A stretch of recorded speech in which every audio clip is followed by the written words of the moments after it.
are several different ways to install new drawer fronts. Here, we're going to explain the easiest way to install them using tools most homeowners have and some two-sided foam tape.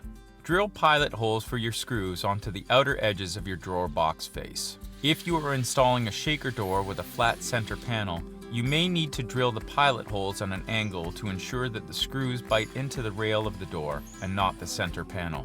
Apply two-sided foam tape to the face of the drawer box. Position the tape so that the rails of the drawer front and back will stick to it.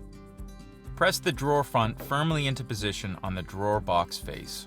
Ensure the drawer front is aligned exactly where you want it before applying pressure. Carefully open the drawer box and screw from inside the box through the pilot hole and into the back of the drawer front, applying pressure to the face of the drawer so that it does not move.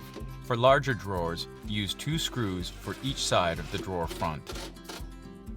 Use a 1/8 inch spacer between the drawer front you just installed and the one above it.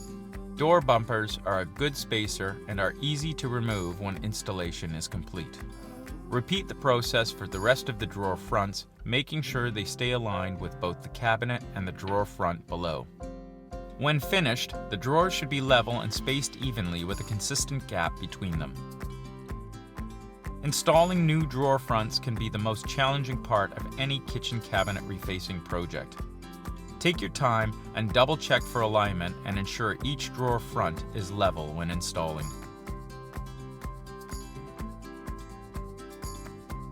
To keep up to date on our how-to kitchen cabinet refacing content, please like, comment, share, and subscribe.